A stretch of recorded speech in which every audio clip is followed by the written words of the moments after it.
Alright, hi YouTube. This video is going to be a little different. And I've been thinking about filming videos like this for a while. Basically telling about some different autograph stories. And I thought maybe, since I do have, well, I wouldn't say a whole bunch, but a few of them. And I thought maybe I'd do like one per video and see how it goes. If everybody's really interested and like them, maybe I'll tell some more after this. But the first one I decided to talk about was my encounter. Well, I met him more than once. Former Major Leaguer by the name of George Scott. If you're especially a fan of the Red Sox, you know who he is. He was nicknamed Boomer. And let me make sure. He played basically in the 60s and 70s. He also played with the Brewers, too. Maybe someone else, I'm not sure. But I had a few interesting encounters. And I thought I would tell you a little bit about my encounters with George Scott. Now, I first met George Scott in Elmira, New York back in 1992. That's how long ago it was. His son was playing for the Elmira Pioneers. They were a minor league affiliate at that time with the Boston Red Sox. And, well, someone pointed out to me that he was in the stands. And I was pretty young when that happened. I was probably around 9, 10 years old at the time. So I found him. I got his autograph, and he was surprised that someone recognized him. He had this weird, like, baseball board game in his lap. I'm not exactly sure what it was and that spins. But anyways, he signed an autograph. So I thought, I should get one for my brother. So I went back and I asked him one more time. He got really angry, started screaming at me. I mean, he was pissed off that I bothered him a second time. Didn't want to be bothered, blah, blah, blah. So I think he ended up signing. I ended up going. I was a real little kid, so you know how little kids get upset. And so after that, for many years, I didn't have a very good opinion of him until he came back in the area to Elmira for the manager for the Massachusetts Mad Dogs, which was about, I'd say 7 years later, I think.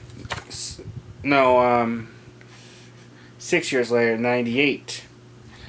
And this time, totally different. I think it was because his health wasn't really good. Gained a lot of weight, didn't move around very much at all. So I seen him in the dugout for the visiting team, and I asked him for his autograph. And he actually called me into the dugout, signed a few things, talked to me for a few minutes. Got my picture taken when I got to sit in the dugout with him. Now I wish I would have asked him more questions and everything. But I was still pretty young, so I didn't really think about it at the time. But here is my picture. I take one. This is in August of '98. It's a much younger me. And here's another one. And it was a total change in attitude. After that, I met him a few more times when he was manager of a different team, which I'll show you. I got my autograph book, a few cards. I think I did get him in a ball one time and a bat that would try to get the entire team that he was with at the time. And he was pretty impressed with the quality of the bat. It was a really nice one. And, I talked to him. He called me into the dugout again. I could tell his health wasn't good at all. Like one time when there was a timeout and the catcher was talking to the pitcher for a few minutes, he was walking to go up to discuss it with them, and he walked really slow. And before he even got halfway there, they stopped talking, so he had to come back. So his health wasn't that good. Well, his next team, and it was the same place in New York at Dunfield. Next team he was manager with was the Berkshire Black Bears. Now, both Berkshire Black Bears and Massachusetts Mad Dogs are gone. They're defunct.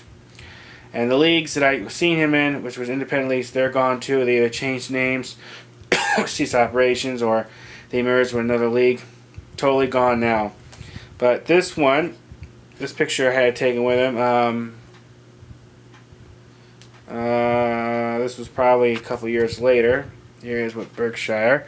Pretty much the same spot in the dugout. You can let me come over there.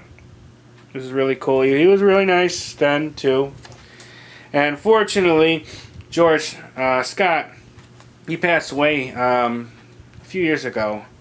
So my opinion of him is definitely in the positive now. Maybe he's just in a bad mood when I first met him or whatever. So I do think pretty highly of him. He didn't have to sign and talk to me and call me in the dugout. And here's a couple of things I want to show you that got signed by him. Like I said, I had some other things, but these is what I quickly was able to find. This is a 71, assuming Topps. 71 Topps. And this is a 75 Topps. Yeah. But, that's pretty much it. If you have any questions or comments about this, please let me know. And let me know if you have much interest in these stories, because I do have some others I could probably talk about and upload to my channel. But I guess it all depends on how well it does. If you guys aren't really interested, I don't know if I will. We'll just see. But thanks for watching, and I look forward to talking to you again soon. Bye, YouTube. Bye.